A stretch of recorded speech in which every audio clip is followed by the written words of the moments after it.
Esta palabra de hoy, como dice la monición inicial, nos habla de la humildad. Y conviene precisar qué es esto de la humildad. Todos los autores espirituales, los santos, hablan de ella como una virtud fundamental, esencial en la vida cristiana. Se opone al orgullo, a la soberbia, que pudiéramos decir es el pecado también fundamental. Por la soberbia, la serpiente, Belcebú, se opuso a Dios y terminó como un ángel caído. En el fondo, por soberbia, Adán y Eva pecaron. La soberbia es el origen de todos los pecados. Y la humildad, pudiéramos decir entonces, el origen también de las virtudes. Dice el Evangelio que Jesús va a visitar a un fariseo.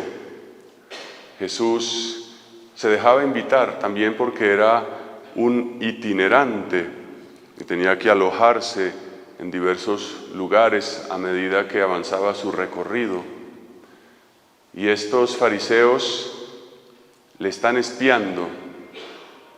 El Evangelio que escuchamos, el texto que escuchamos, el diálogo de Jesús, es, digamos, posterior a un episodio que ocurrió en casa del mismo fariseo.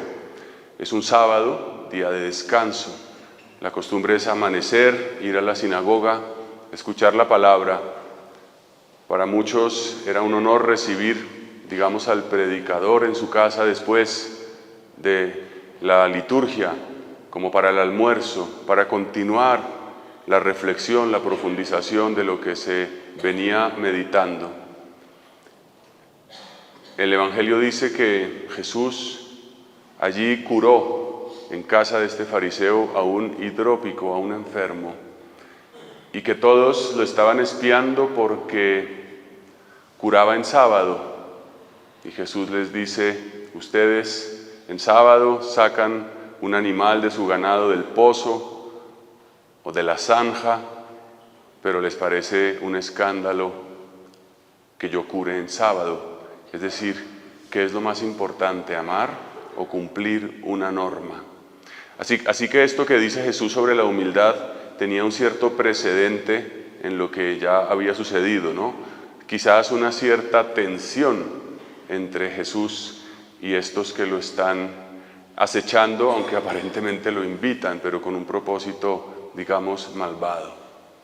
Y entonces Jesús les hace esta observación, ¿verdad?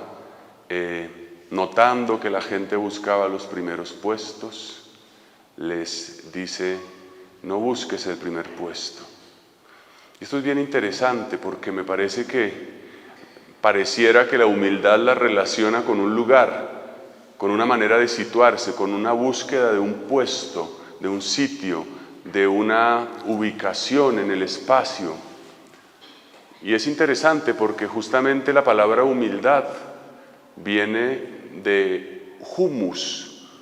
Humus humilis en latín da origen a la palabra humilde.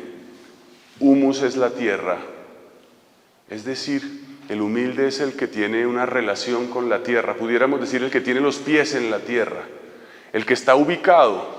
No vive en las nubes como sin saber realmente cuál es su sitio, sino que realmente se posiciona en el lugar indicado.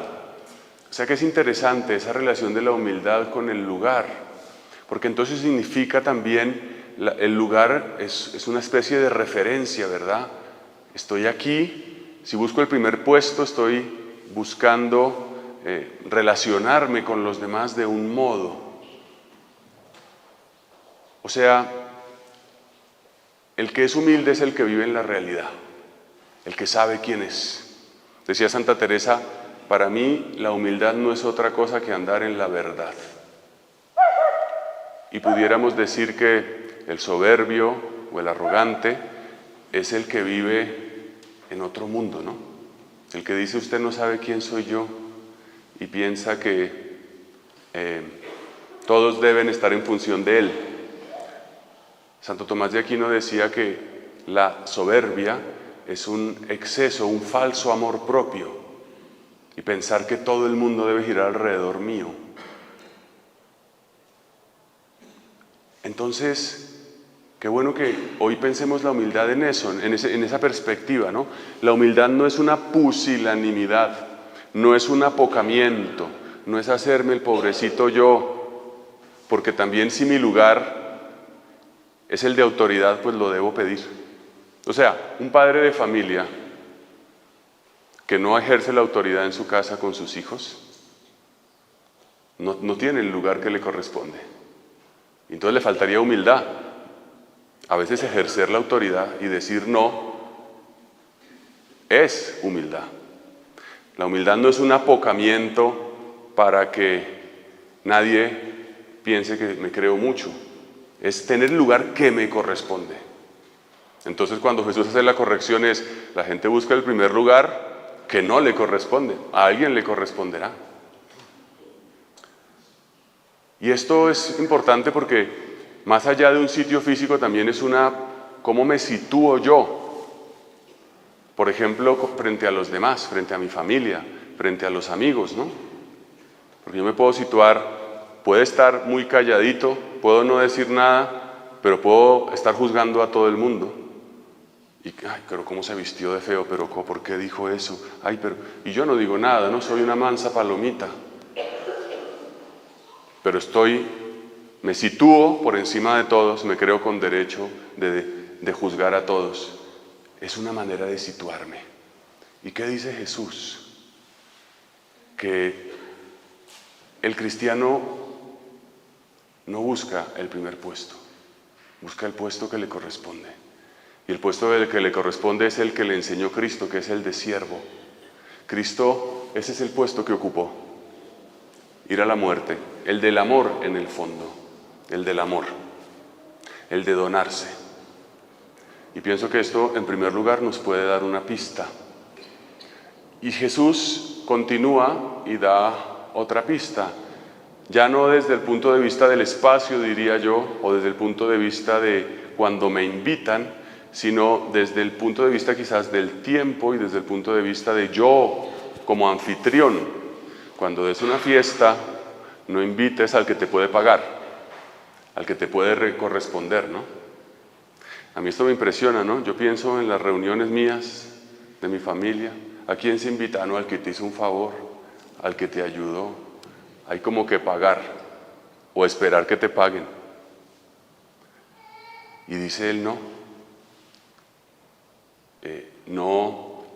tengas expectativa, no esperes recompensa. O sea, esperar la recompensa tiene que ver con eso, ¿no? En el tiempo tener una cierta retribución a mi medida. Y la humildad tiene que ver con no esperar la recompensa, no figurar. Qué difícil es esto. ¿Cómo cuesta no querer figurar? Pidámosle al Señor, a la Virgen María, que vivió con esta impresionante humildad, que nos conceda entender nuestro lugar y que nos conceda vivir sin una expectativa de recompensas. Así sea.